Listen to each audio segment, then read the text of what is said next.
going to continue what we started doing last week, which is working through these notes I began taking probably around January or February. It was pretty deep into the pandemic, and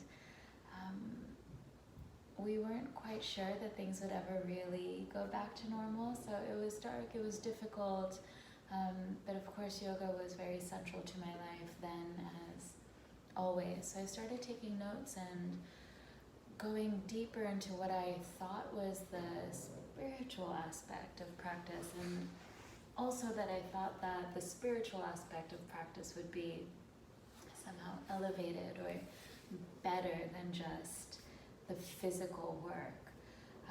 And up until then I'd been very mind-body, where mind, I was really coming from my neuroscience point of view, from my education, and undoing the things that I thought I knew, and being very open to what the mind could be, not just in a Western perspective or just an ancient Eastern perspective, but what I could feel through my body.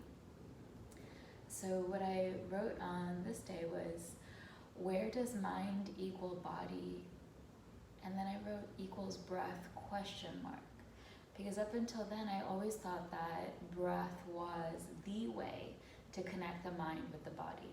When you pay attention to your breathing, your mind always comes into the body, because that's where your breath is flowing. But then I got to thinking a little bit more about it. That breath is also something much more than inside one person, right? Especially during pandemic, we're thinking about these things, but we're sharing the air, we're sharing the energy, we're sharing the invisible.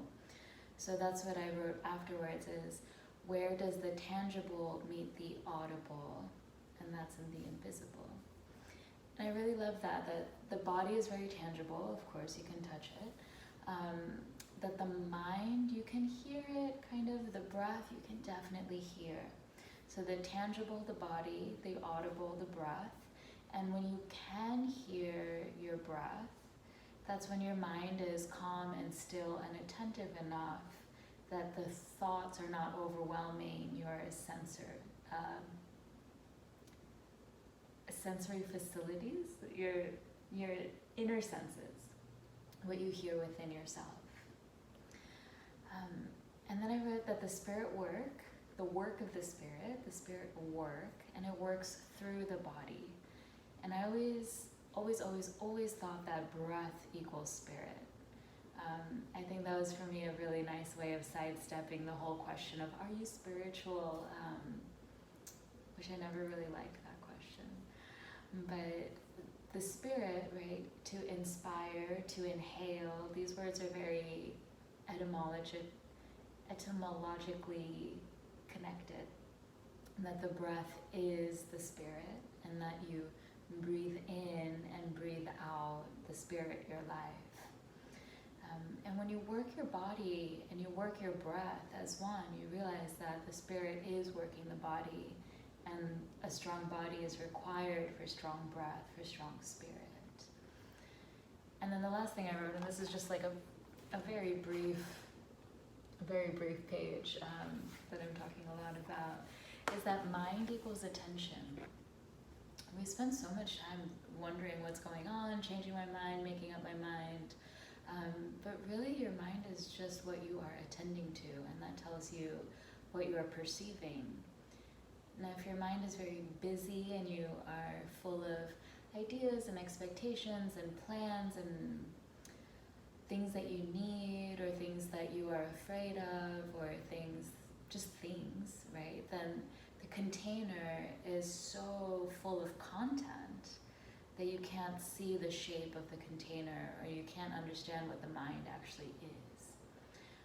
So a lot of the work that I've done over the last, maybe 8-9 years, very dedicatedly, is clearing out the mind.